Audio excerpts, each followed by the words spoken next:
예수님께 기도를 배우세요라고 하는 제목으로 말씀을 전하도록 하겠습니다. 여러분들은 무슨 문제 때문에 지금 고민하고 계십니까? 어떤 문제로 인해서 고통 가운데 계십니까? 고통의 문제가 없는 사람들은 아무도 없을 것입니다. 심지어 오늘 말씀해 보면요, 예수님조차도 너무나 고통스러워하는 문제가 있었습니다. 오늘 말씀해 보면 예수님께서 제자들을 데리고 겟세마네라고 하는 곳으로 가셨는데요, 여기 겟세마네라고 하는 이 지명의 이름의 뜻이 기름을 짜는 틀, 그런 의미를 가지고 있습니다. 예수님께서 마치 이 겟세마네, 기름을 짜는 틀이라고 하는 이 지명의 이름처럼 힘든 고통의 문제를 가지고 굉장히 어려운 시간들을 보내고 계십니다. 오늘 예수님께서 얼마나 기름을 짜듯이 고통스러워하고 있는지를 성경은 이렇게 이야기하고 있습니다. 33절에 보면 심히 놀라며 슬퍼하사, 그냥 슬퍼한 것도 아니고요, 심히 놀라서 슬픈 가운데 있었다고 성경은 기록하고 있고요, 34절에 보면 예수님은 내 마음이 심히 고민하게 되었다, 그렇게 말씀하고 있어요. 얼마나 그 고민이 심했든지 그 고민 때문에 죽게 되었다, 죽을 만큼 고민이 심하다, 이렇게 말씀하고 있죠. 여러분, 오늘 이 자리에 앉아 있는 여러분들 중에도 너무 놀라운 일들 때문에, 그것이 좋은 놀라움이 아니라 너무나 힘든 놀라움, 우리가 어떤 어려움을 당할 때 정말 깜짝 놀랐다, 이런 표현을 많이 하는데요, 그런 놀라운 일 때문에 너무나 슬픈, 주체할 수 없는 그런 슬픔의 감정을 가지고 있는 분이 여기 계시지 않습니까? 예수님 때문에 어제 밤새도록, 예수님처럼 어제 밤새도록 심각한 어떤 일 때문에, 문제 때문에 고민하다가 오늘 이 자리에 오신 분 안 계십니까? 너무 고민이 돼서 죽을 만큼 힘든 사람들, 혹시 여기 계시지 않습니까? 여러분, 예수님은 왜 이렇게 슬퍼하셨고 왜 이렇게 고민하며 죽을 만큼 힘들다라고 이야기하셨을까요? 여러분, 우리는 너무나 잘 알고 있습니다. 겟세마네 동산에서의 예수님의 기도는 바로 십자가를 앞두고 있는 기도라는 것을 너무나 잘 알고 있습니다. 여러분이 아시는 것처럼 예수님이 힘들어 하셨던 이유는 바로 십자가 때문이죠. 근데 여러분, 도대체 십자가에 무엇이 예수님을 힘들게 하셨을까요? 힘들게 했을까요? 단지 십자가에 달려 죽는 죽음이 예수님은 두려웠을까요? 예수님은 죽는 것이 무서워서 이렇게 슬퍼하시고 이렇게 고민하셨을까요? 아니면 십자가라고 하는 그 형벌이 그 당시 너무나 육체적으로 고통스러운 형벌이기 때문에 아무에게나 이 형벌을 주는 것이 아니다라고 우리는 너무나 잘 알고 있습니다. 그래서 예수님은 십자가에서 못 박힐 것을 생각하니, 창에 찔릴 것을 생각하니, 십자가에서 그렇게 몇 시간이나 고통스럽게 있다가 죽을 것을 생각하니 무서웠을까요? 물론 그럴 수 있다라고 우리가 생각할 수 있겠지만, 예수님은 적어도 죽음이 무섭거나 육체적인 고통이 두려워서 오늘 이렇게 내가 슬프다, 내가 죽을 만큼 고민스럽다, 이렇게 이야기하신 것은 아닐 것 같습니다. 왜냐하면 오늘 36절, 오늘 저희가 말씀을 계속해서 살펴볼 텐데요, 오늘 말씀의 가장 중심이 되고 있는 구절이 바로 36절입니다. 여러분 36절의 말씀을 같이 한번 읽도록 하겠습니다. 같이 읽습니다. 시작. 이르시되 아빠 아버지여 아버지께는 모든 것이 가능하오니 이 잔을 내게서 옮기시옵소서. 그러나 나의 원대로 마시옵고 아버지의 원대로 하옵소서 하시고. 아멘. 여러분 여기 보시면 이 잔을 내게서 옮기시옵소서. 예수님께서 하신 그 기도의 내용은 다른 것이 아니고 그 잔을 옮겨달라는 거예요. 여러분 예수님이 너무나 슬퍼하시고 너무나 고민스러운 이유는 바로 예수님의 이 기도의 내용을 보아서 바로 잔 때문입니다. 잔. 여러분 이 잔이 뭘까요? 예수님이 마셔야 하는 잔이죠. 예수님이 마셔야 하는 이 잔에는 도대체 무엇이 가득 담겼길래 예수님이 이렇게 힘들어하실까요? 이 잔은 무엇을 보여주고 무엇을 상징하는 것일까요? 그건 바로 십자가입니다. 여러분 십자가는 이 잔은 바로 하나님의 저주가 담긴 잔이에요. 하나님의 저주가 담긴 잔이에요. 여러분 그 저주는 누가 받아야 할, 이 잔은 누가 마셔야 할 잔입니까? 바로 우리입니다. 죄인들이 마땅히 받아야 할 그 저주, 죄인들이 마땅히 마셔야 할 그 하나님의 저주가, 온 인류가 받아야 할 그 하나님의 저주가 그 십자가라고 하는 잔에 담긴 거예요. 그런데 예수님이 그 잔을 우리를 위해서 마신 거예요. 여러분 그러고 보니까요, 스펄전이라고 하는 목사님은 이 부분을 설교를 하면서 이렇게 말씀하셨어요. 내가 말하는데 정말 과장된 것이 아니라 지옥의 전체가, 지옥의 일부분이 아니고요, 지옥의 전체가 우리 구주 예수님께서 마셔야 할 이 잔, 이 십자가의 잔에 다 쏟아 부어졌다. 이 잔에 지옥이 담겼다는 거예요.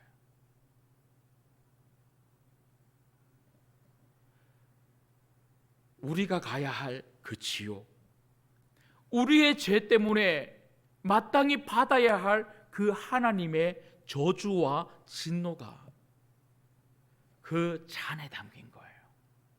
예수님은요, 죽는 게 두려운 게 아니었어요. 예수님은 육체적으로 아픈 게 무서운 게 아니었어요. 예수님은 하나님 아버지로부터 부어진 그 진노를 한 번도 예수님은 그 하나님 아버지와 분리된 적이 없어요. 그런데 그 십자가의 순간만큼은 그 아버지로부터 그 진노의 잔을 받아야만 되는 그 순간이 너무나 고통스럽고 너무나 힘드신 거예요. 여러분, 그런데 저희들은 오늘 본문을 통해서 보게 되는 너무나 중요한 게 뭡니까? 그런 엄청난 십자가의 그 고통의 문제, 그 진노의 문제를 앞에 두고 그 잔을 마시는 그 직전의 순간에 너무나 힘들어하고 슬퍼하시고 고통스러워하셨던 그 예수님이 그 십자가의 고통의 문제를 무엇을 통하여 해결하십니까? 그건 바로 기도라는 거예요. 여러분, 어떤 문제를 가지고 계십니까? 어떤 문제 때문에 죽을 만큼 힘드십니까? 그 고통의 문제를 우리 예수님처럼 기도로 풀어내시기를 주님의 이름으로 축복합니다. 오늘 말씀해 보면 예수님께서 36절 아빠 아버지여, 그 고통을 그 아빠 아버지에게 가져가셔서 아빠 아버지라고 부르고 있어요. 예수님은 하나님 아버지가 그 고통의 순간에 제일 먼저 생각나신 거예요. 십자가로 가는 그 순간, 십자가 앞에서 예수님은 그 어떠한 사람이 생각난 게 아니고 아빠 아버지가 생각나신 거예요. 그리고 그 아빠 아버지에게 가서 아빠 아버지라고 부르셨어요. 왜냐하면 그 아빠 아버지야말로 우리 예수님에게도 위로의 아버지이시기 때문에 그렇습니다. 여러분, 성도는 아빠 아버지를 찾아야 돼요. 사람을 찾을 것이 아니라, 방법을 찾을 것이 아니라, 피할 길을 찾을 것이 아니라, 힘든 문제가 있으면 아빠 아버지에게 찾아가서 아버지로부터 위로를 받아야 될 줄 믿습니다. 그런데 우리 예수님이 찾으신 아빠 아버지는 어떤 분이십니까? 오늘 말씀해 보니까요, 아버지께는 모든 것이 가능하오니. 우리 예수님에게 하나님 아버지는 모든 것이 가능한 아버지셨습니다. 여러분, 최근에 밤 하늘을 보신 적이 있습니까? 밤 하늘을 보면 뭐가 떠 있습니까? 달도 떠 있고 별이 떠 있죠. 과학자들이 우리 육안으로 보이는 별의 개수가 약 1,500개에서 1,600개까지 사람들이 맑은 하늘에 보이는 그 별들을 헤아릴 수 있대요. 그런데 우리 육안의 눈이 아니라 과학자들이 발견한 별의 숫자가 혹시 몇 개인 줄 아십니까? 그 숫자가 이 지구상에, 이 땅에, 산이나 바다나 사막에 모래 알의 숫자의 7배랍니다. 모래알은 몇 개일까요? 대단하죠, 과학자들. 예. 여하튼 수많은, 셀 수 없는 그 모래알의 숫자보다 7배나 많은, 사실은요, 저는 이 7배도 저는 못 믿겠어요. 훨씬 더 많을 것 같아요. 과학자들이 발견한 숫자가 그 정도 아니겠습니까? 여러분, 그 엄청난, 사실 숫자로 표현할 수조차 없는 엄청난 숫자의 별들, 지구도 별이죠. 누가 만드셨어요? 우리 하나님이 만드셨어요. 하나님은 그런 능력의 아버지이신 줄 믿습니다. 그 아버지가 뭘 못하시겠어요? 여러분, 그러고 보니까요, 바울은 로마서 8장에 이렇게 말씀하고 있습니다. 로마서 8장 31절 32절에 그런즉 이 일에 대하여 우리가 무슨 말 하리요? 만일 하나님이 우리를 위하시면 누가 우리를 대적하리요? 자기 아들을 아끼지 아니하시고 우리 모든 사람을 위하여 내주시니가 어찌 그 아들과 함께 모든 것을 우리에게 주시지 아니하겠느냐. 아멘. 여러분, 하나님은 능력의 하나님이실 뿐만 아니라 사랑의 하나님이십니다. 우리를 얼마나 사랑하셨던지 우리 예수님을 십자가에 내어주신 거예요. 우리가 마셔야 할 그 진노의 잔, 그 저주의 잔을 그 사랑하는 아들 독생자 예수님이 마시도록, 대신 마시도록 하신 거예요. 그 정도로 우리를 사랑하신 예수님, 사랑하신 하나님, 예수님을 십자가에 내어주실 정도로 우리를 사랑하시는 하나님이 무엇을 더 아끼겠습니까? 이 능력의 하나님, 이 사랑의 하나님에게 여러분 늘 언제나 무릎 꿇고 기도하시지 않겠습니까? 그렇다면 우리 하나님이 여러분 기도에 반드시 응답하여 주실 줄 믿습니다. 오늘 말씀을 통해서 저는 그렇다면 어떻게 기도해야 하는가? 어떤 마음, 어떤 자세로 기도를 해야 할까? 오늘 겟세마네에서 십자가의 고통을 끌어안고 기도하신 예수님을 통하여 우리가 어떻게 기도해야 되는지 예수님에게 배워보고자 합니다. 첫 번째는요, 마음에 있는 것을 솔직히 기도해야 합니다. 여러분, 우리의 문제는 너무 솔직하지 않다는 거예요. 예수님이 어린 아이와 같이 믿음 생활, 신앙 생활을 하라 이렇게 말씀하셨는데, 그런데 우리는 너무 어른처럼 하는 거예요. 이게 무슨 말이냐면요, 어린아이는 마음에 있는 것을 그대로 표현해요. 아버지에게 필요한 것이 있다면 필요하다고 이야기를 해요. 하지만 어른은 어떻습니까? 옆에 있는 사람 다 고려하고, 부모님 고려하고, 가족들 고려해서 내가 힘들어도 좀 참지 뭐. 마음에 있는 이야기를 있는 그대로 쏟아내기보다는 조금 포장해서 이야기하거나 아니면 이야기할 만한 것들만 이야기를 합니다. 그런데 여러분, 기도는 솔직해야 되는 거예요. 하나님은 우리의 모든 마음을 다 꿰뚫어 보시고 우리의 모든 상황을 다 알고 있습니다. 사람들에게는 내 형편과 내 처지와 내 문제를 별로 알리고 싶어 하지 않아서 괜찮으세요? 잘 사세요? 이렇게 물어보면 항상 방긋방긋 웃으면서 저 괜찮아요, 우리 가정 너무 평안해요, 이렇게 이야기할 수 있지만 하나님 앞에서조차 그렇게 할 필요가 없다는 거예요. 우리가 가지고 있는 형편, 내 마음의 속 사정을 있는 그대로 하나님께는 이야기해야 되는 거예요. 여러분, 오늘 또 말씀해 보시면요, 36절 예수님은 하나님 아버지에게 나와서 아빠, 아버지라고 그렇게 간절히 부르고 난 다음에 뭐라고 말씀하십니까? 이 잔을 내게서 옮기시옵소서. 이 잔을 내게서 옮기시옵소서. 여러분, 제가 여러분들에게 한번 질문해 볼게요. 예수님이 이 땅에 육신의 몸을 입고 오실 때 십자가로 갈 것을 알고 오셨을까요? 모르고 오셨을까요? 예? 알고 오셨겠죠. 십자가로 가시려고 오신 거예요. 십자가로 가시려고 하늘의 영광 다 내려놓으시고 하나님이신 우리 예수님이 육신의 몸을 입고 낮고 낮은 이 땅에 오신 거예요.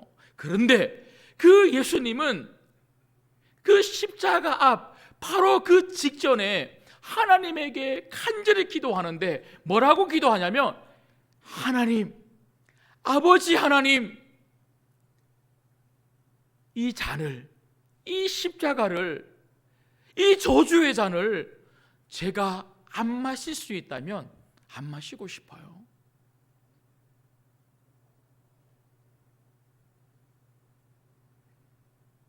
하나님과의 이 분리, 짧은 순간이지만 그 십자가 위에서 한 번도 아버지 하나님과 분리해 본 적이 없는 그 예수님, 그 순간이 너무 고통스러운 거예요.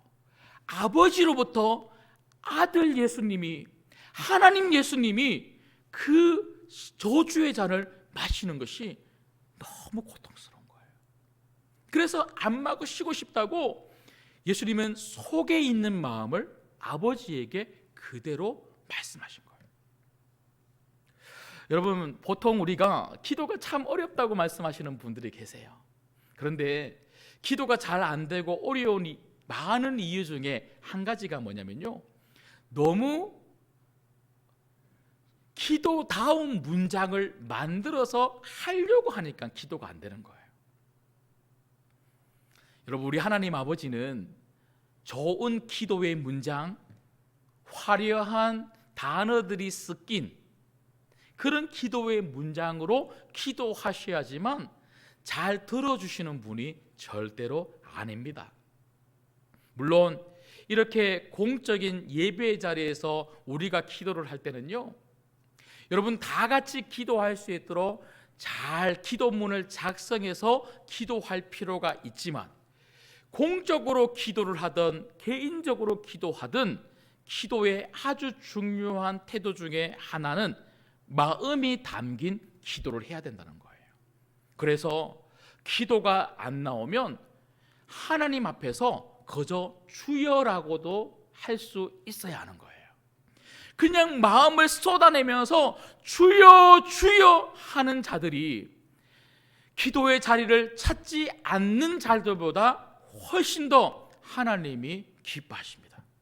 여러분, 기도가 안 되더라도 기도하십시오. 마음을 쏟아내는 기도를 하시면 마음이 담긴 기도의 문장으로 나중에 더 기도할 수 있는 기도의 사람들이 되게 될 줄 믿습니다. 두 번째는요, 우리가 어떻게 기도를 해야 할까요? 온 힘을 다하여 간절히 기도해야 됩니다. 온 힘을 다하여 간절히 기도해야 합니다.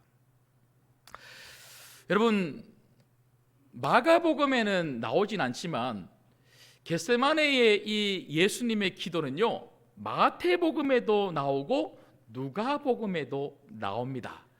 마태복음에 보면요, 마가복음에 나오지 아니한 예수님의 기도의 모습 하나가 등장하는데, 마태복음 26장 39절에 보면 예수님께서 엎드려 얼굴을 땅에 대고 기도를 하셨다는 거예요.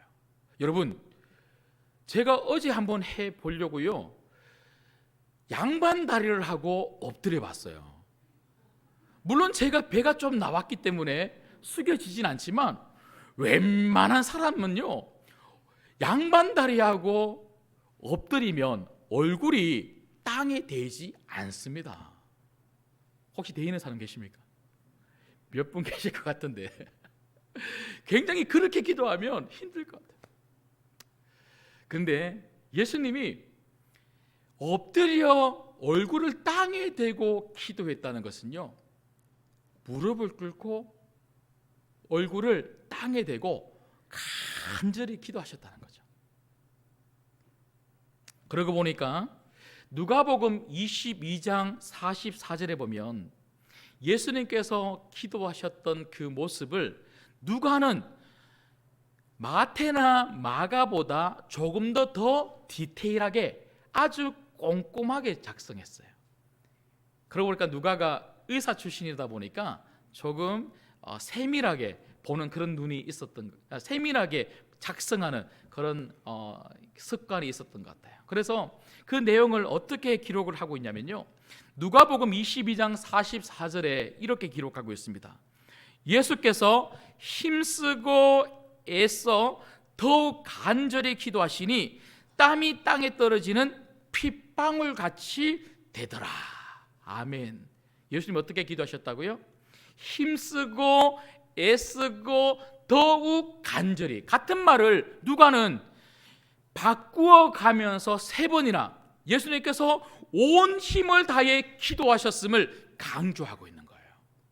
그래서 얼마나 열심히 기도하셨던지 땀이 땅에 떨어지는데 그게 뭐처럼 보였다는 거예요?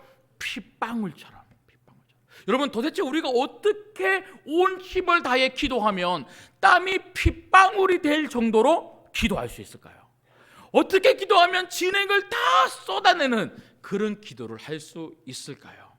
기도는 그만큼 해야 된다는 거예요. 여러분, 우리가 사실 이렇게 앉아서 우리가 기도하지 않습니까? 너무 편하게 기도하다가 보니까요, 이렇게 앉아서 기도하다가 보면 마치 은혜를 받아서 입신하신 것 같은데 그게 아니고 주무시는 분들도 간혹 계세요. 예수님은 정말 간절히 기도하셨어요.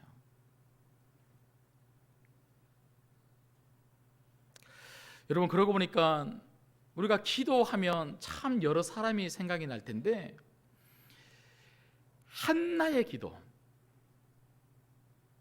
사무엘상 1장에 보면 한나의 기도가 여러분 혹시 생각나지 않습니까?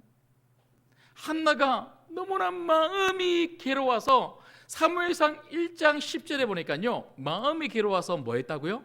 기도했대요. 마음이 괴로운 사람은 기도해야 된다는 거예요. 그런데 그냥 기도하지 않고 어떻게 기도했습니까? 통곡하며 기도했다. 여러분, 통곡하면서 기도했다는 것은요, 그만큼 간절하게 울부짖으면서 기도했다는 거예요.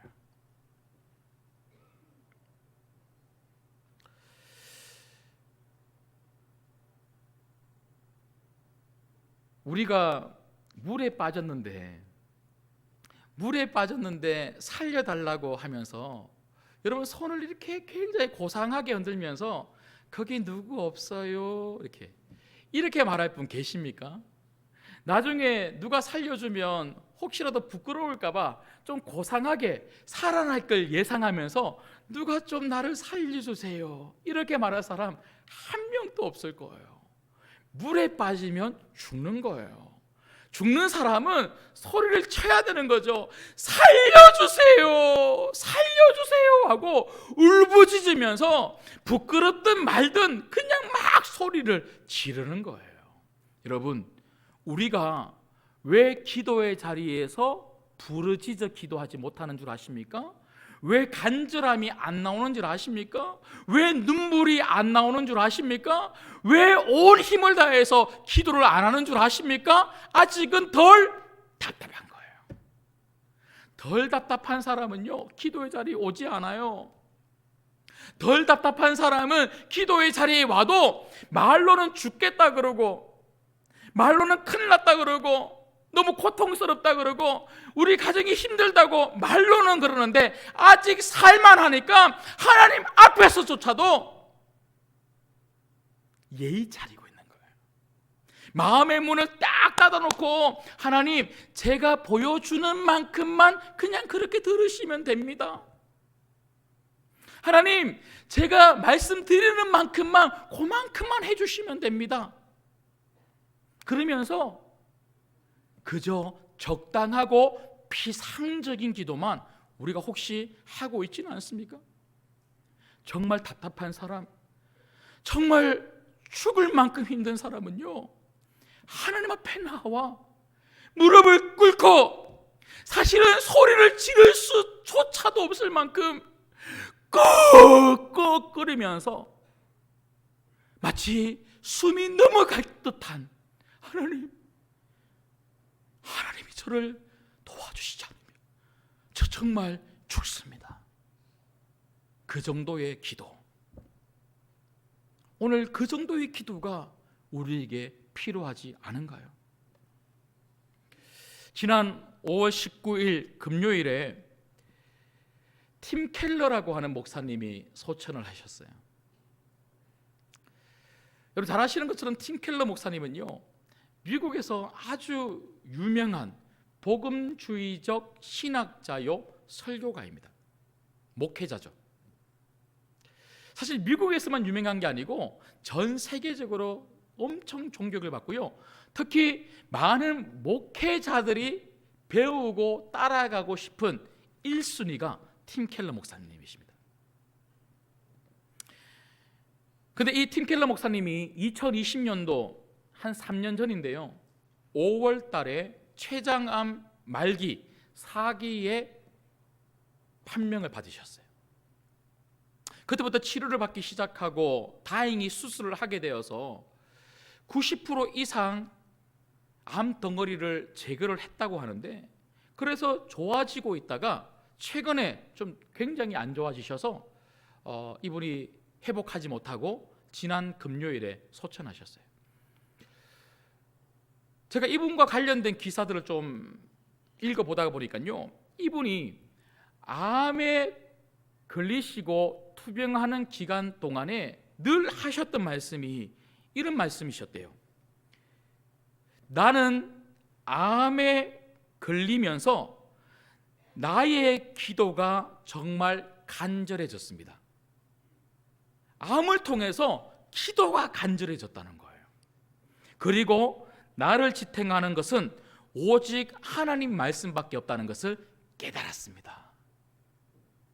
고통의 순간에 기도는 더 깊어지고 고통의 순간에 하나님의 말씀을 더 붙잡게 되었다.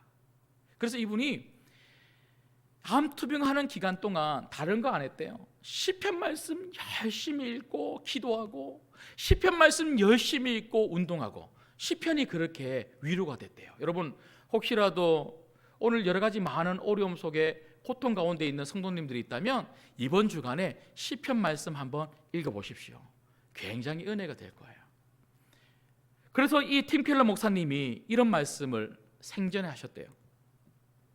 저와 아내는 제가 암을 겪기 전에 기도 생활과 암을 겪기 전에 영적인 삶, 믿음의 삶으로 되돌아가고 싶지 않습니다. 여러분 이게 무슨 말이에요? 암을 겪기 전에 팀 켈러와 암을 겪고 있는 팀 켈러는 다르더라는 거예요. 지금 이 순간 암을 겪고 있는, 암을 치료하고 있는 지금 이 순간이 그 어떤 때보다 기도 생활이 더 풍성하고 영적인 삶이 더 풍성하고 하나님과의 친밀함을 내가 누릴 수 있었다. 그렇게 말하는 거죠. 그래서 이분이 이 암을 통해 하나님께서는 아침에 주의 인자로 우리를 만족하게 하사 우리 평생에 즐겁고 기쁘게 하소서라고 하는 시편 90편 4절의 말씀을 내 삶 속에 실제가 되게 해 주셨습니다. 그 전에 말씀을 수많은 성도들에게 설교하고 책도 참 많이 써냈는데 암을 겪는 이 투병의 기간에 자기가 설교하고 자기가 읽었고 자기가 써냈던 그 책의 내용이 그 하나님이 실제로 느껴지고 경험되었다는 거예요. 여러분 이게 바로 고통의 축복입니다. 예수님께서는 십자가의 아픔과 고통을 하나님 앞으로 가지고 나가셔서 간절히 기도함으로 말미암아 하나님을 더욱더 친밀하게 만나신 거예요. 본인이 하나님이셨지만 하나님 아버지에게 기도함으로 만나신 거예요. 고통은 우리로 하여금 더 하나님 앞에 나아가게 하고 고통은 우리로 하여금 하나님 아버지 앞에서 더 간절하게 울부짖으며 기도할 수 있도록 만들어주고 울부짖으며 기도할 때에 하나님은 우리를 외면하지 아니하시고 반드시 찾아오셔서 여러분의 아픈 마음을 만져주시고 상황도 역전시켜 주실 줄 믿습니다.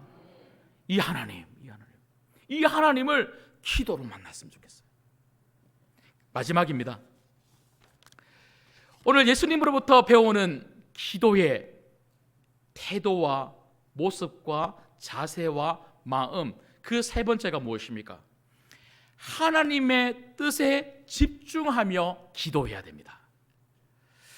여러분 아무리 하나님 앞에 나와서 마음을 쏟아내어도 내 속 사정을 그리고 내가 가지고 있는 여러 가지 문제들을 다 쏟아낸다 할지라도 하나님 뜻에 집중하지 않으면 한 풀이밖에 안 되는 거예요. 마음을 쏟아내는 것은 절대로 한 풀이 아니에요. 그냥 내 마음 편하자고 쏟아내는 것 절대로 아니에요. 막 울고 나면 마구마구 소리 지르고 온 힘을 다해서 진액을 짜듯이 그렇게 기도하면 하나님이 들어주시겠지, 이런 마음으로 우리가 온 힘을 다해서 기도하는 거 아니에요. 온 힘을 다해서 기도하더라도 하나님 뜻이 아니면 안 된다는 거예요. 여러분 오늘 예수님께서 하셨던 겟세마네 기도의 초점, 그 핵심이 뭡니까? 그건 바로 하나님의 뜻입니다. 우리 다시 한 번 더 36절 말씀을 읽겠습니다. 읽을게요. 시작. 이르시되 아빠 아버지여, 아버지께는 모든 것이 가능하오니 이 잔을 내게서 옮기시옵소서. 그러나 나의 원대로 마시옵고 아버지의 원대로 하옵소서 하시고. 아멘. 이 잔을 내게서 옮겨 주옵소서. 누구의 뜻입니까? 예수님의 뜻이에요. 예수님의 마음이에요. 예수님 속에 있었던 속마음이에요. 그런데 예수님은요, 속마음만 내어놓고 하나님 알아서 하십시오 하고 겟세마네에서 내려오신 게 아니라는 거예요. 여러분, 우리 기도의 문제, 우리 기도의 어려움이 뭡니까? 자꾸 내 이야기만 하고 거기서 기도 다 했다고 끝을 맺는 거예요. 여러분, 기도는 내 이야기만 하는 장소가 아니라 하나님의 이야기를 듣는 장소가 기도인 줄 믿습니다. 대화가 뭐예요? 대화는 서로 이야기하는 거예요. 한나는 마음이 통하는, 심정이 통하는 기도를 했다고 그렇게 기록하고 있지 않습니까? 마음이 통한다는 것은요, 내 마음만 쏟아낸 게 아니라는 거예요. 한나는 자기의 억울하고 괴로운 마음, 힘든 마음, 그 마음을 울면서 쏟아만 내고 돌아간 것이 아니라 하나님의 마음을 들은 거예요. 심정이 통하는 기도. 예수님은 이 잔을 옮겨 주옵소서, 그 예수님의 마음을 분명히 말씀하셨지만, 기도하셨지만, 오늘 36절에 보니까요, 그러나 이 단어가 있더라고요. 기도는 그러나 다음이 중요해요. 내 간구, 내 소원, 내 문제를 하나님 아버지에게 아뢰는 것도 중요하지만 기도는 훨씬 더 중요한 것이 있더라는 거예요. 한 걸음 더 나가서 예수님은 그러나 나의 원대로 마시옵고 아버지의 원대로 하옵소서 하시고, 예수님은 기도의 자리로 가는 그 순간, 그 기도의 자리로 가면서 예수님은 마음속에 내 마음을 쏟아내고 와야지가 아니라 하나님 아버지의 마음을 듣고 와야지, 이게 있었던 거예요. 여러분, 기도의 자리를 찾으십시오. 그리고 그 기도의 자리에서 여러분 마음을 쏟아내십시오. 그러나 반드시 하나님 아버지의 뜻을 듣는 기도의 자리가 되기를 주님의 이름으로 축복합니다. 여러분, 기도는 절대로 하나님을 움직이는 방법이 아니에요. 우리가 보통 기도 그러면 하늘 보좌를 움직이는 기도, 이렇게 표현을 많이 하는데, 여러분, 우리는 기도를 통하여 하나님을 움직이는 사람들이 절대로 아닙니다. 우리는 오히려 기도를 통하여 우리가 하나님에 의해서 움직여져야 되는 사람들이 돼야 될 줄 믿습니다. 여러분, 그래서 예수님께서도요, 예수님의 제자들이 예수님 기도를 가르쳐 주세요라고 그렇게 부탁을 했을 때에 예수님이 기도를 가르쳐 주셨죠. 그게 바로 주기도문이죠. 그 주기도문에서 예수님이 뭐라고 말씀하십니까? 하늘에 계신 우리 아버지여, 이름이 거룩히 여김을 받으시오며 나라가 임하옵시며 뜻이 하늘에서 이루어진 것 같이 땅에서도 이루어지이다. 하늘의 뜻을 들으라는 거예요. 하나님의 뜻을 듣고 그 뜻을 땅에서 이루는, 하나님 뜻을 이루는 통로가 되라고 매일매일마다 그 기도를 하라고 말씀하고 계시는 거죠. 여러분, 그러고 보니까 성도의 존재의 이유가 뭡니까? 우리가 왜 이 땅에 살아갑니까? 그 이유는 내 삶이 하나님 뜻이 되기를, 내가 하는 모든 삶이 하나님 뜻이 펼쳐지는 삶이 되기를 원하는 마음으로 우리가 이 땅에 살고 있다는 것이죠. 여러분, 어떤 사람이 하나님 뜻을 펼치는 삶을 살 수 있습니까? 그건 기도하는 사람입니다. 기도함으로 내 문제만 맡기는 성도가 아니라 기도함으로 하나님의 뜻을 듣는 사람들, 그 사람들이 하나님의 뜻을 이 땅 가운데 나타내고 펼치고 구현하는 삶을 사는 거예요. 여러분, 기도는 하나님의 뜻을 알아가는 과정입니다. 기도는 하나님의 뜻을 알아가는 과정입니다. 오늘 하나님 뜻을 모르면 내일 기도해야 되는 거예요. 내일 기도하는데도 하나님 뜻을 모르면 모레도 기도하는 거예요. 하나님 뜻이 어디 있는지 계속 물어보는 거예요. 내 뜻은 이건데, 내 뜻은 이건데라고만 말하고 그냥 돌아오면 안 되는 거예요. 제가 여러 번 말씀드리지만 우리의 삶의 주권자는 하나님 아버지이십니다. 우리는 모든 것을 하나님에게 결제받아야 될 줄 믿습니다. 근데 우리는 어떻게 합니까? 기도를 통해서 하나님, 제가 도장 찍어 놓았으니까 결제를 해주든지 말든지 알아서 하세요 하고 던져놓고 가버리는 거예요. 그러니까 결제가 안 되는 겁니다. 하나님의 결제, 어떨 때는 하나님이 내가 기도한 대로 결제해 주실 때가 있어요. 하지만 어떨 때는요, 하나님이 딱 보시더니 이거 안 되겠어, 이렇게 해 하고 다르게 고치셔서 결제해 주실 때가 있어요. 어떨 때는요, 하나님이 오늘은 결제 안 돼, 이거 한 달 정도 있다가 결제해 줄게, 이렇게 미루어서 결제해 주실 때가 있다는 거예요. 그런데 분명한 것은 무엇입니까? 하나님은 결제해 주시는 분이십니다. 그래서 늘 기도의 자리에서 하나님의 뜻이 무엇인지 물어보고 그 뜻대로 살아가는 여러분 되시기를 주님의 이름으로 축복합니다. 말씀을 맺겠습니다. 여러분, 사실 설교 제목 적는 게 제일 어려워요. 설교 제목을 무엇이라고 이번 주간에 적을까 고민하다가 사실 제 마음속에 아주 조금이지만 있었던 그 설교 제목이 뭐냐면, 예수님으로부터 배우는 축복받는 기도의 비결. 예수님으로부터 배우는 축복받는 기도의 비결. 이렇게 딱 적어 놓으면 여러분들이 너무 기대를 하실 것 같더라고요. 그런데 제가 말씀을 준비하면 준비할수록 이 예수님의 기도는 축복받는 비결이 아니더라고요. 예수님 기도의 핵심은 하나님의 뜻을 받는 기도였습니다. 여러분, 물론 기도하면 하나님이 우리 기도에 응답해 주셔서 축복하시죠. 그러나 기도의 또 다른 아주 중요한 의미는 단지 축복 받으려고만 기도하는 것이 아니라 하나님의 뜻을 물어보려고 기도하는 거예요. 우리가 어떤 기도를 하더라도 여러분, 그저 내 기도만 하지 마시고 하나님 음성에 집중하고 그 뜻에 집중함으로 기도해 보십시오.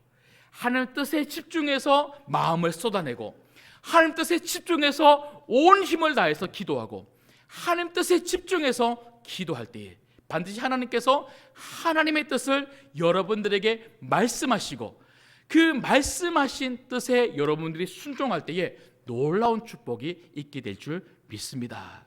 우리 예수님은 그 하나님의 뜻을 물으셨고 그 하나님의 뜻이 십자가라는 것을 다시 한 번 더 확증받으셨어요.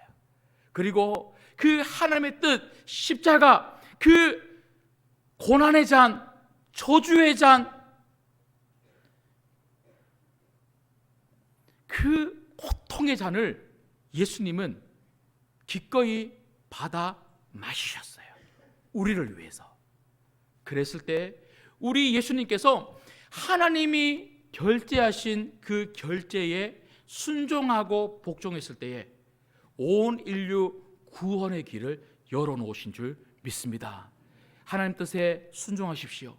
하나님 뜻에 복종해 보십시오. 그 다음 반드시 하나님 뜻은 놀라운 축복으로 여러분 삶에 열매 맺게 될 줄 믿습니다. 기도하겠습니다.